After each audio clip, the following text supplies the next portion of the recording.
Good morning, Joe. Good morning, Lee. I'm Lee Fanwick. I wanted to interview you for the Stanford Jewish Historical Society for our oral history project. And I thank you for allowing us to do this. I've got Julie Reitman here who's going to do the video. And I know you're going to tell us some interesting things about Stanford. Joe, where did your parents come from? My father was born in Europe, and my mother was born in Europe. My father came to Stanford in 1921. He came right to Stanford? No. They lived in first on the Lower East Side, New York, and then they moved to Williamsburg in Brooklyn. And in approximately 1919, 1920, my dad went up to Bridgeport to work with his sister and brother-in-law who had a wholesale candy and tobacco business. In 1921, my dad came to Stanford with his younger brother, Jack Gelb, and they opened up a store on Pacific Street. When Pacific Street was Pacific Street, all the Jewish people in town started off in Pacific Street, mostly. What was on Pacific Street when you were there, when he was there? When he was there, I remember him telling me the story that between he and his brother, they would get one herring a week from Max Myers, and stale bread from Carv's Bakery, because they had no money. My dad was about maybe 20 years old. My Uncle Jack was 18 or 19 when they came to Stanford. They opened up the store. Was he married when he came to this country? No. My dad came to this country, he was only 2 years old. Oh. My mom and dad married in 1927. And, but they lived behind the store on Pacific Street because there was no money. And they started a retail and wholesale candy and tobacco business, which flourished from Pacific Street, later on to Atlantic Street, then to Summer Street, and eventually they ended up on Beckley Avenue in their Where business. was Beckley Avenue? Beckley Avenue was a street that doesn't exist anymore, and it's right opposite the main post office on Atlantic Street. Was Beckley Avenue. On the corner there was a Strauss store, and on Beckley Avenue there was National Biscuit had their warehouse. Franklin Glass was there, and Harry Pavel had his Flossie dress shop where they manufactured clothing up also on Beckley, which I remember as a kid. Working with my dad. My mom worked for my dad, and I guess... Where was your mother from? My mother also came from Europe. When they landed here, I don't know if they went to the east side or they went right to Williamsburg. My mom's parents rented an apartment from my dad's parents, and they lived on the same street in Williamsburg, 210 Division Avenue. In 1927, they came to Stanford, and they lived on Greenwich Avenue when they first came to Stanford. There was no fancy apartment houses in Stanford in those days. There was no Strawberry Hill Apartments, no Fairlawn, no Bracewood Lane. I'm trying to think of I know it was Nellie Rosenberg's parents owned the building on Greenwich Avenue. And I can't remember, I just don't remember their name. It was Weinstein, I think, but I could be wrong on that. Growing up in Stanford as a youngster it was interesting. Of course, I used to spend a lot of time on Pacific Street going shopping with my mom. Pacific Street was, well, there was 4 butcher shops on Pacific Street, and I think most of the time my mom dealt with Chaim Brazel. And I thought it was the greatest thing as a kid that I could rub my toes through the sawdust in the store, because, hey, that was pretty exciting for a young kid, you know. And it's, there was the fish market across the street that we used to go to, and always Max Myers for appetizing and your Pesach order. The shoes, of course, we got at Rimlin's shoe store, and where the Rimlin family had a clothing store and a shoe store next door. I remember Wise's paint store on Pacific Street, and Mr. Singer had a hat shop, Danbury Hat Shop, and the Cosminers liquor store was there, and there was two hardware stores. I remember it was Sandhouse and Chowski. They weren't partners, they were two separate stores. And there was Anger's Fruit Market, and Charlie Sachs was on Pacific Street. Later on, well, he was my cousin then, his Lang brothers had a grocery store on the twins, Ira and Fred, on Pacific Street.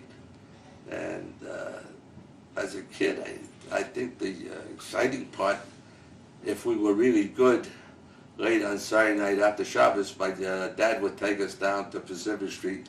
There was an Italian bakery, I believe it was called Esposito's, and they had Italian ices. How did they get on Pacific Street with all the Jews?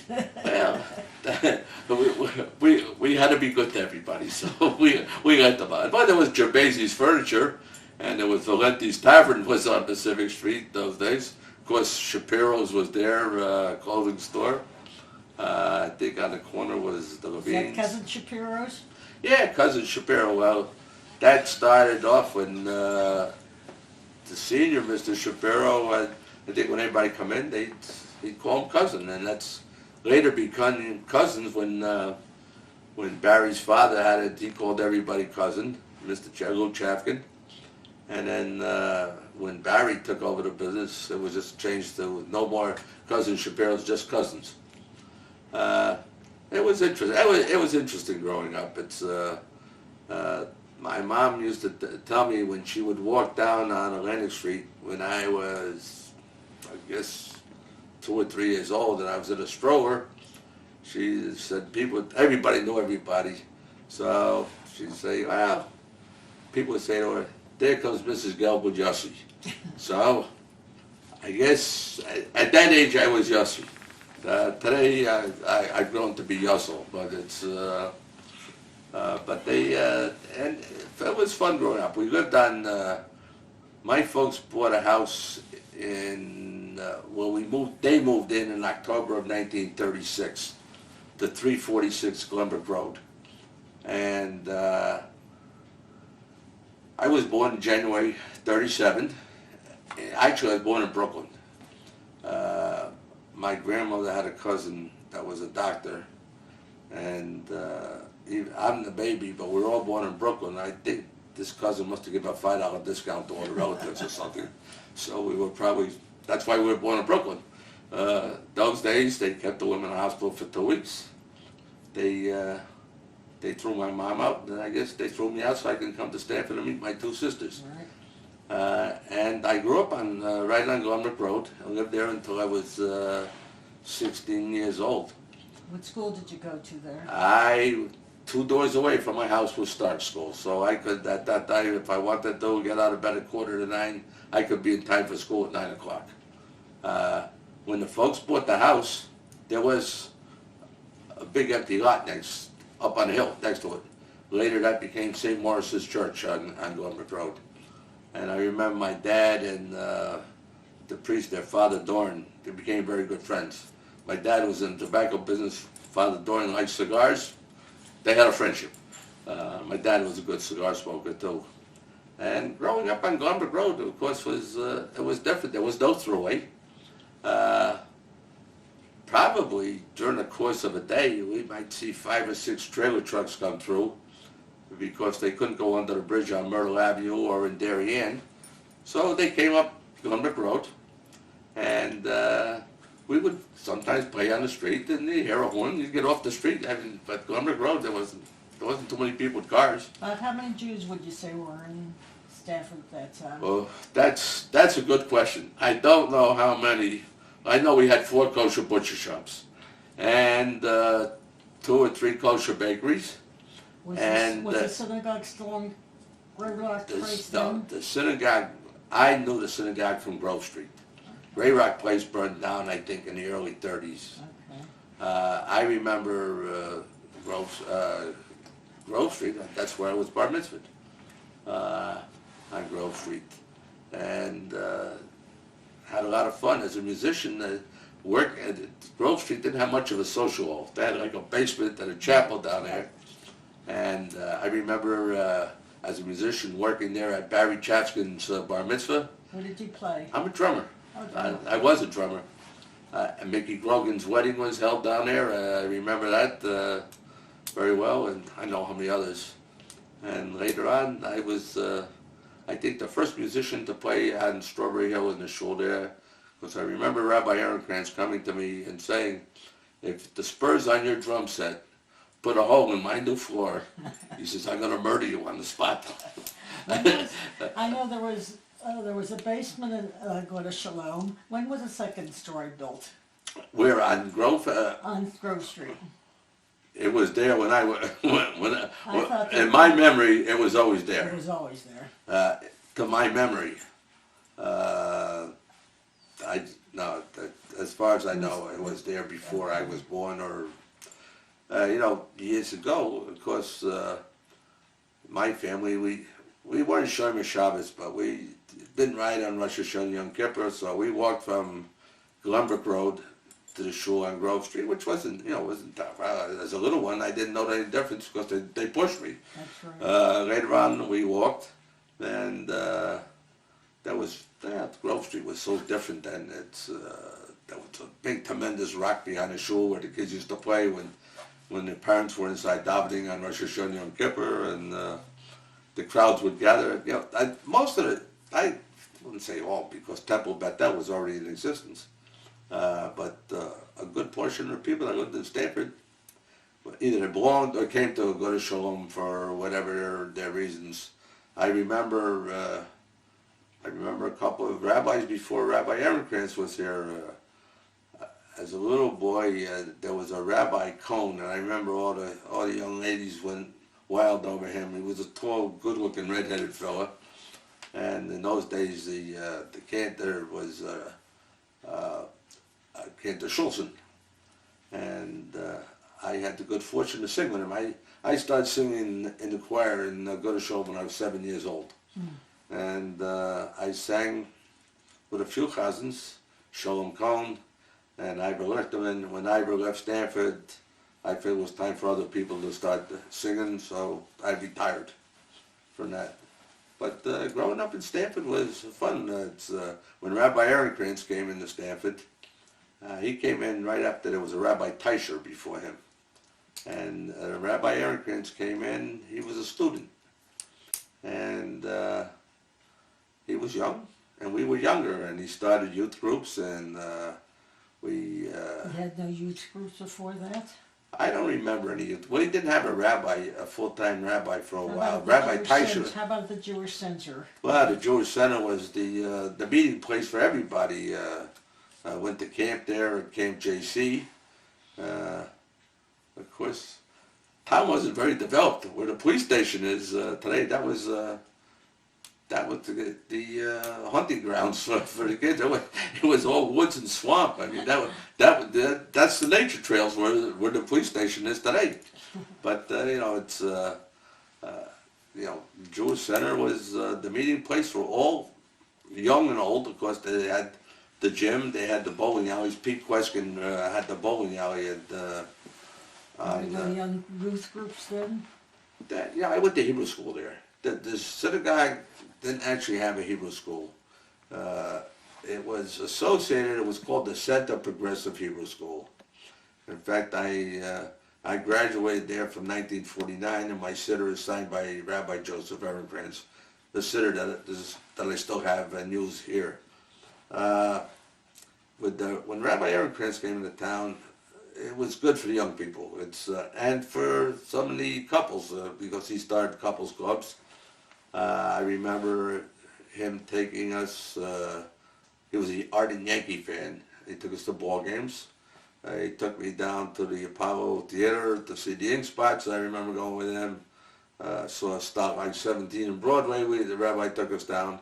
He was a single guy there, and I don't know whether he was looking for company or was trying to win points or whatever, but it was interesting. him being around, for us. And then if you wanted to play in a basketball league, there was a church basketball league that you're going to show him how to team. But if you want to play basketball on the team, Rabbi Ehrenkrantz said you must come to Minyan on Sunday morning after you were bar mitzvah. And Ma Falk was there scrambling up eggs for all the kids.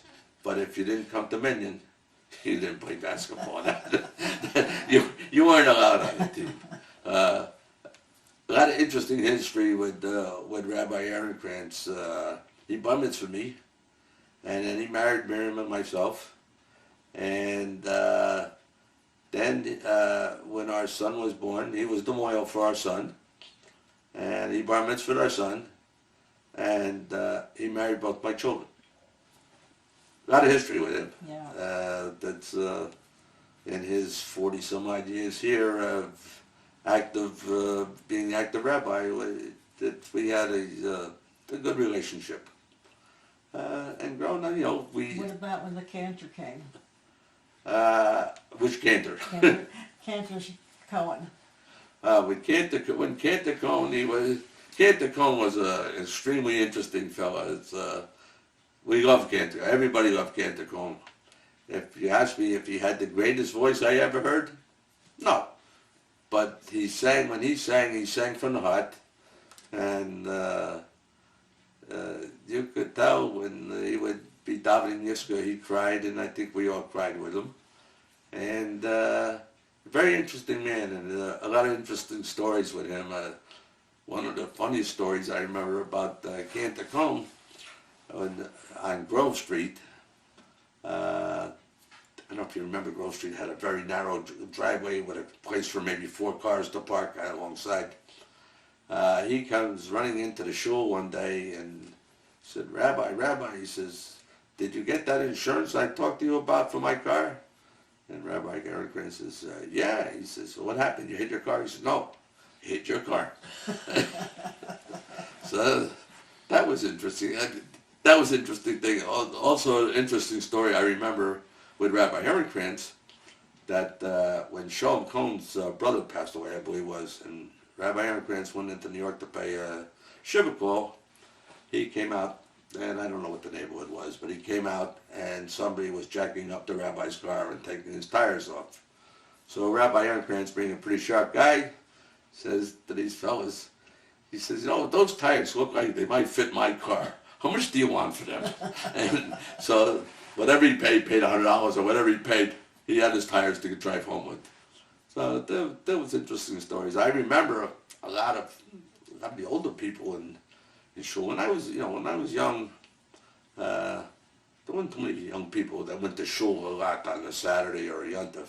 And I never went to school on Yontif. I was always went to shul. Went to most every Shabbos I was there, and there wasn't much of a crowd. It might have been 30 people, and maybe the one closest to me was probably 40 years older than me or better.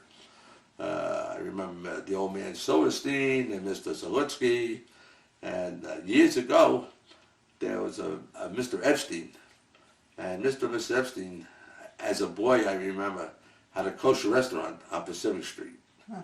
And we would go there on occasion, and they later, I guess, probably the rent got up too high or whatever, or business wasn't good, they moved the restaurant to their house. And their house was on Suburban Avenue, across from Gallagher Funeral Home. And I remember, occasionally on a Sunday, we would go there. And it was a good place to grow up. Stanford was a good place to grow up. I liked it. Was it a booming, exciting town? No, but it was home, and the Jewish Center was our home. We hung out a lot in the Jewish Center. It's I'm telling you about my youth, my days growing up here, and plus I was in Stanford for most of my life, except for I spent 2 years in the service. And 4 years, Miriam and I and the children lived in Phoenix, Arizona, from 73 to 77. What brought you to Phoenix? I I had two sisters living there, and my mom and stepdad were living there, and I was not feeling right. I was having a lot of trouble with the hip and back, and doctor said that perhaps a dry climate would help. And I went out there, and I did feel better. The only problem with being in Phoenix was very tough to make a living. So we floundered around a little bit for about 4 years. The last 2 years, the only living I made was working as a musician, and which was not steady, but it was put some food on the table. And Miriam was working in the museum, in the art museum, Phoenix Art Museum. She worked as a secretary there, and somehow or another we got by. And then I had an offer to come back to Stanford with American National Candy and Tobacco, and which was owned by the Shack family, Lou Shack and his son Gary. And I said, hey, we'll try, and it worked out well. I was with them until they closed the doors. I was the last employee to leave American National when they closed the doors, and that was in 1989. I think we closed the doors, if I remember straight. It was February 6th of 1989, and I had no idea in the world what I was going to do for a living. And I was thinking about taking 6 months off and just relaxing. And after staying home for about a week and a half, I knew that was not for me. And I had a former customer, had a limousine service. And I asked him if he needs some help, occasional help, and I went to work for him. And within a short time, resort to Dorothy Field, actually. If you remember Dorothy Field, it was very active in the Dosslin town. Yes. Dorothy called me up one day and said, would you drive me to Brooklyn in my car? I said, Dorothy, I don't really do that. So Dorothy, who was a pretty sharp lady to me, said, she put me on a guilt trip. She said that you and my late husband Abe were very close friends. I said, sure, we were. She says, if my husband Abe was alive today, he would probably do anything in the world for you. I said, I'm sure he would. She says, and I'm sure that you would do anything in the world for him. I said, probably. She says, tell me something. If Abe was alive today, would you drive him into Brooklyn in my car? I said, probably. She says, good. She says, you'll pick me up Thursday morning, you'll take me to my brother, and take me home on Sunday. Well, that trip, she said all the way down and back, Dorothy said to me, boy, this car ride's nice. This is a beautiful ride. I said, Dorothy, it's your car. You should know how it rides. Anyway, I did pick her up on Sunday, and being a good person that she was, she started spreading the word amongst the Hadassah, if you need a ride someplace, you gotta call Joe Gelb. And within a short time, I think I was driving half the Hadassah population to Stanford, got a big boost from her daughter-in-law, Madeline Field, and Adele Showman was very good to me as far as suggesting people, and I drove her and Kermit plenty of times, and I didn't know it, but I was in business. And that's 20 years ago, and I'm still in business. Tell me about you knew Ira Lang. Yeah, Ira Lang was married to my cousin Bernice, and Ira and I worked together for, Ira had a wholesale grocery distributing business, and unfortunately I was working for George and Bernie Goldberg in the dry cleaning business, and Ira took sick. Ira fortunately had a heart attack, and I tried to help out a little bit. I was working full-time for them and tried to help out. Later on, I went to work with Ira And Ira and I had a unusual and a wonderful relationship. We worked extremely well together. And I worked for them, I think it was about 14 years. Built up a pretty good business. But then I was having problems with my back, and I left to go to Arizona. And Les Myers took my place. Les, everybody knows Les Myers. He took my place as salesman, and that's when I went to Arizona. You were active with a lot of their organizations, Joe. Well, the biggest thing that I had really been active in is, I would have been active in more probably, but time was always, not a lot of time to do a lot of things. In the wholesale business I was busy, and I was playing in a band at night and whatever. The organization that I really got very interested in, and I've been fairly active, still active in, is Jewish War Veterans. We are, I'm a past commander of the JWV in Stanford, and I try to make meetings, I try to make parades. A good part of the meetings I don't make because I may be running down to the airport. I'm at a point, my business doesn't let me make too many commitments as far as doing outside things. One time I was working at the synagogue for their bingo on Monday night, but to be at bingo at 10 till 10:30, 11 o'clock at night, and have to get up at 2:30 or 3 o'clock in the morning was not working well. So we kind of laid off of that. I still try to be active with the Jewish War Veterans. Like I say, I tried to make the parades.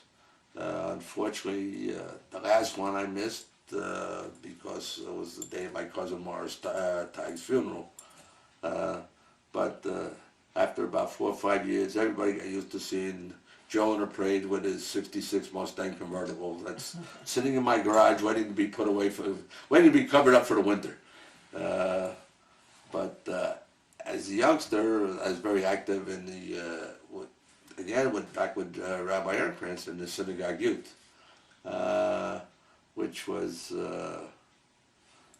we got a lot of kids. We had a lot of kids there, and you didn't have to be a member of a good Hashem to be a member of the synagogue youth, because Rabbi Ehrenkrantz just took everybody in until he lost his temper, which he did sometimes, and you always hope that you weren't on the other end, because he used to have a lot of keys. There were about 50 keys on him, I think. I used to fling them at you. Luckily, most of us stuck. And we've been this house that I'm sitting in, or we're sitting in now, used to belong to a Mrs. Engel from Engel's First Shop. I don't know if you remember Mrs. Engel, but Yes. I certainly do. And I think I have to thank, and may she rest in peace, Marcia Lieberman. We were at my cousin Ira Lang's unveiling, and we were looking for a house.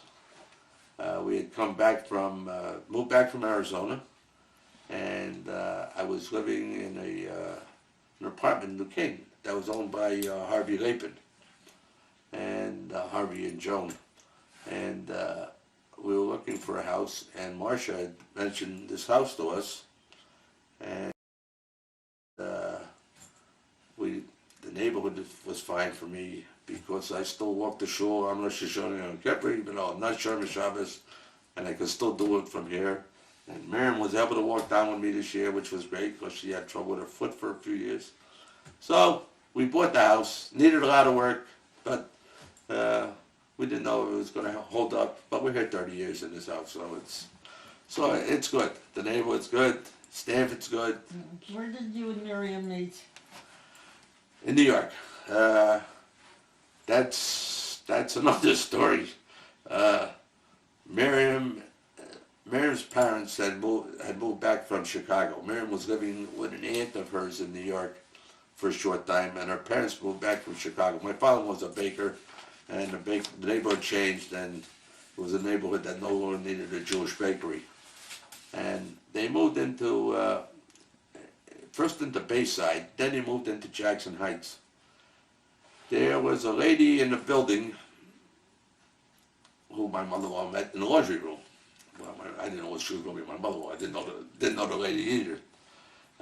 And the two of them start talking about their daughters. This other lady and Mrs. Goldberg, who later became my mother-in-law. Anyway, they were both lamenting that they had single daughters and this and that. This other lady happened to tell her sister about this woman who had a daughter and that she knew of a guy. Well, I didn't know this other lady, but this other lady was a cousin of my mother's family. She told her sister, who told my grandmother in Brooklyn. My grandmother calls up my mother. My mother lived in Brooklyn at the time, and I was living on 4th Street, and they say I should take this. My mother said that, my grandmother said I should take this girl out in Queens.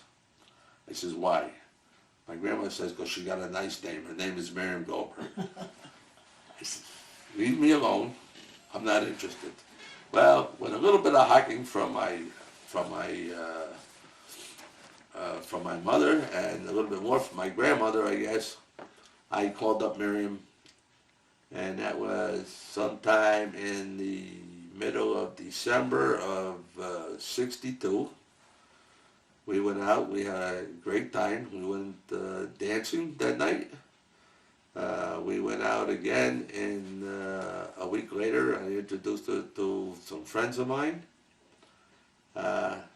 Long story short, we got engaged in February and married that August. I think we got married quick because I think that time was $1.50 for toll money going back and forth to New York. It was cheaper to live in Stanford. Something like that. You know, we had a very short courtship, and whether people said it would last or wouldn't last, I don't know. But we're married 46 years, so so I guess it's been pretty good. You talk about a band. Was it a band that was together, or was it a pickup band? Or? No, I worked for a lot of years with a fellow he lived in Stanford for many years. His name was Paul Lehman, and Paul was a school teacher in Stanford. His wife, you probably knew his wife, Edith. Edith, yes. Yes. Paul was a school teacher at Rogers School in Stanford, and also he was principal of Temple Bethel Hebrew School at that time. And Paul played saxophone, and I look at the back of his head for a lot of years because I was always in the background. We had different, years ago, I worked with Tony Truglia, who was a state senator. Crystal is still in town, and he played piano, and we worked together for a long time. Eventually, Tony became very active in politics, so he left the band, still remained working with Paul, and we had an accordion player came into the band at the time, followed by the name of Pat Pasqua, who unfortunately is ill and is up in Waveney in New Canaan. Paul is gone, and later on, Paul passed away, and we moved out of town, and we came back, and we start up a band again. It became, years ago we were the Beladiers Orchestras. Later on it became the Russ Stevens Orchestras. There was no Russ Stevens. Russell. It sounded very It nice. sounded good. Russell is my son's middle name, so that's where the Russ came from. And the piano player and the saxophone player had sons named Stephen. Therefore, we had the Russ Stevens Orchestras that went for a long time. Then, as things got very busy in the candy business, when I came back, I was working with the Shack family, and we supplied everything to Caldors. And as Caldors kept on growing and growing, we were spending more and more time working and working. So there was less and less time to play in a band. Eventually, it just stopped playing. The last time I really played was at my son's wedding, which was 9 years ago. It was after my mom had died, and they said you're supposed to have a job at the wedding to be there. So I sat down and played for 20 minutes, and it didn't sound too bad for a guy who hadn't played for a long time. But now my oldest grandson is now the drummer in the family. He's been taking lessons for 4 years, and if he continues, he'll get my set, which is a very expensive set, which is sitting behind us someplace here in the closet. And that's, anything else you want to know about Stanford, I could tell you because I've been here a long time. I remember the stores. I remember, growing up on Glumberg Road, was friendly with the Karp family from Karp's Hardware. They were 1 block away. And the Myers family lived across the street from us. The Vavels lived 2 doors away. Family? Who were they? Les Myers. Les Myers. His mom and dad lived right across the street from us. With his 2 brothers, Sid and Gene, who were both gone. They're all gone except for Les. And next door to me lived Mrs. Walter, Sarah Walter, Claire Rendis' mother. And but before her, before she lived there, I remember there was the lady there had a parrot. And I guess my sisters and I used to drive the parrot crazy with the Polly wants a cracker, but we were kids, we didn't know any better, That's what you did. Yeah. That was entertainment in those days. A big deal as I got a little bit older was going down to Hamilton Avenue, next door to where Henry Lieberman had the liquor store. Yes. Les Myers' father, Mo, had a candy store with a little fountain there, and I guess for about a nickel, you used to get a Coke and a Devil Dog, and I used to go with my friend Charlie Karp and Irvin Goldblum, who lived on Eli Place, and Yale Saprin, who lived on Glumberg Road, and we'd get the Devil Dog and a Coke, and we'd sit by the railroad track on the Hamilton Avenue, go up there, and he never did anything bad. Just wave at the engineer or wave at the passengers. Oh, you blow the whistle. That was entertainment. I mean, it was wartime. There was. How long were you in the service? I went into the service in September of 1956 and came off of active duty in September of '58. I took my basic training in Fort Carson, Colorado. From there, I went to Fort Sam Houston, Texas, for medical training. Then I had advanced medical training. Then I took. You were in the medical corps? I was in the medical corps. I took on-the-job training at Fort Devens, Massachusetts, and I ended up in Ludwigsburg, Germany, for 14 months, which is outside of Stuttgart. And my claim to fame was I helped her deliver a baby one night.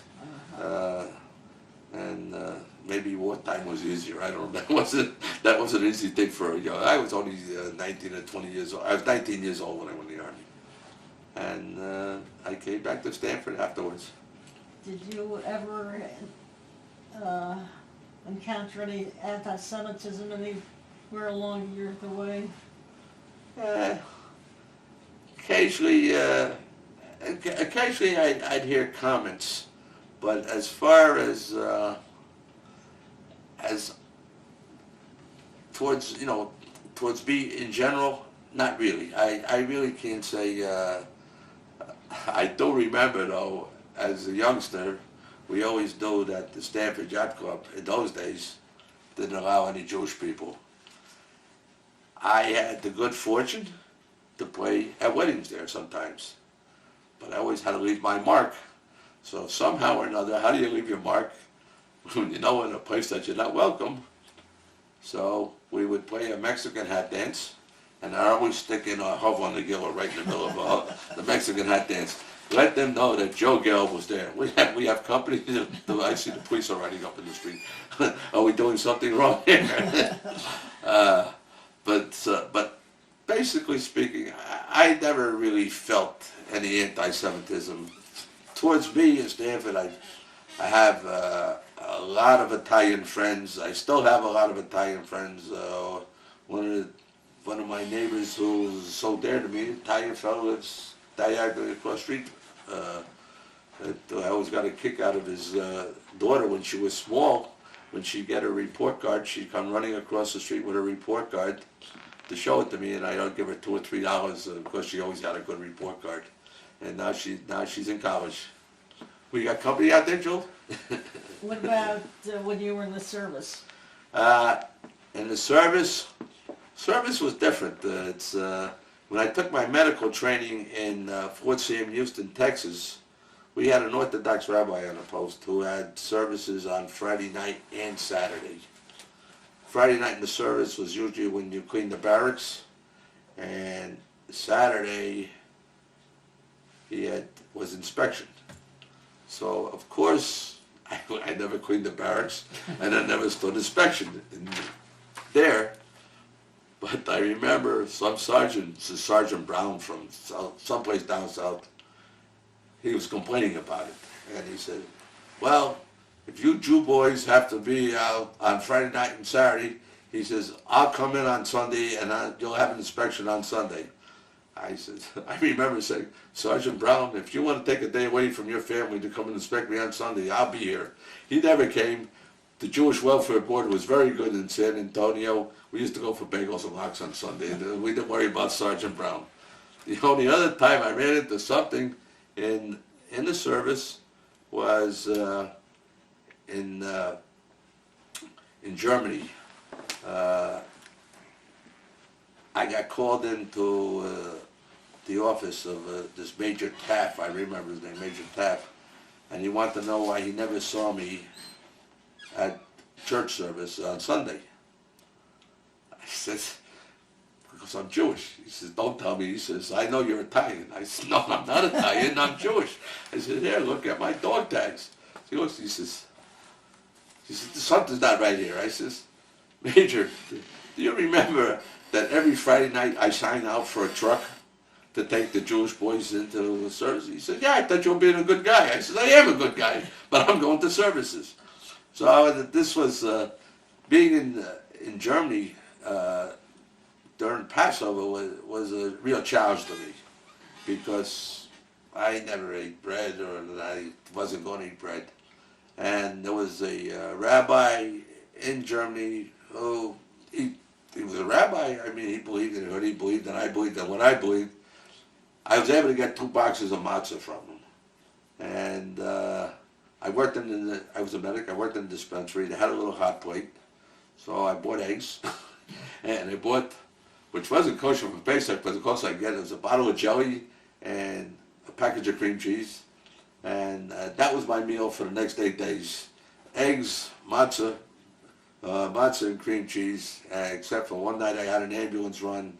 I was boiling the eggs, and I forgot about the eggs. And when I came back, boy, did that place stink. It was terrible. I felt so bad, but that was Pesach. I was going to have I did have another very interesting thing happen to me in the service on Pesach. And that had nothing to do with anti-Semitism. When I was stationed in San Antonio, I was invited to a Seder. Which was very nice. A Hebrew school teacher invited 2 of us. The other fellow never showed up, and I'm there. And I hear the teacher's wife in the kitchen, and I hear her chopping away. And I said, well, great, I love chopped eggs and onions. Well, she was chopping up chopped liver, which I can't stand. I hate liver and chopped liver, and that's what she's doing. And we go through the Seder, and we sit down, and she puts down a plate in front of me, lettuce with this big glob of chopped liver on it. Now, I'm 19 years old, and I'm trying to be nice and everything else. I don't know what to do. I don't want to be insulting. So I wrapped up this chopped liver in a lettuce, so I could make like a stuffed cabbage out of it. I shoved it in my mouth with a piece of matzah, swallowed it down. I thought I was going to die and choke there. And she said to me, I never saw anybody eat chopped liver like that. You must love it. Let me get you some more. I said, please. I said, if everything is as good as your chopped liver, I said, I have to leave room. I don't know how I kept it down. I was never a chopped liver lover, but that was some of the experiences I had in the service of Jewishness. I really never had any problem with anti-Semitism all my life. And I try to get along with it, most everybody. I think I do a pretty good job getting along with people, so it's never, not that I can recall anyway. Where are your children today? My children, we hope that my daughter's at school teaching. My daughter lives around the corner. My daughter lives on Little Hill Drive. She teaches in North Miami School in Greenwich. She's a kindergarten teacher. And she has 2 children. She's married and has 2 children. Her oldest will be 14 in December. And he was bar mitzvahed up at Temple Bethel last December, the day after a major snowstorm. And the youngest one, she's going to be 11 years old, also in December. She goes to Ripon Middle School, and the older one goes to Stanford High School. He's a freshman there. He very proudly plays in the high school band, and we're very proud of him, and we're very proud of both of them.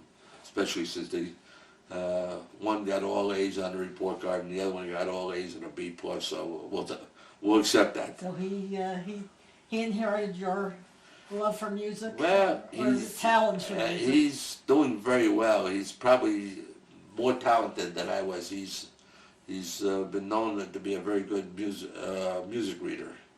I was okay. He had a teacher that passed away that always was telling us how good his reading is, and his new teacher tells us the same, which is a good talent. And my other child lives out in San Diego, California, and he's married, and they have 1 child who's 2.5 years old. That's the one that's in Zadie and me. Yeah. And he goes to Chabad nursery school when he wants to. When I say he wants to, my daughter will give us a funny story that when he doesn't want to go to school and she's driving up the driveway, he starts hollering out, "No Chabad, no Boker Tov." But he's 2.5, so he can get away with it. Yeah. And they come in, we see them, they come in once or twice a year, and we get out there once or twice a year. In fact, we're going out there in January to spend some time with them. And that's family. I have my oldest sister is gone. She passed away 11 years ago, unfortunately in a car accident. And the younger sister, who's older than me, she lives out in Arizona, actually outside of Phoenix, in Cave Creek, Arizona. And we'll see her hopefully in January also. And that's my history pretty much. Unless you have any other questions? Yeah. Fine. No, I hope I did all right. you did very well, Joe. I want to thank you on behalf of the Stanford Historical Society for letting us interview you. Thank you for interviewing me. And I know you will become a integral part of our archives. Well, someday somebody will say, "Hey, I knew him." I remember him. And we will have a DVD for you. Thank you. For your pleasure. Well, and thank your you. children's pleasure. Thank you. And my children probably say I spoke too much.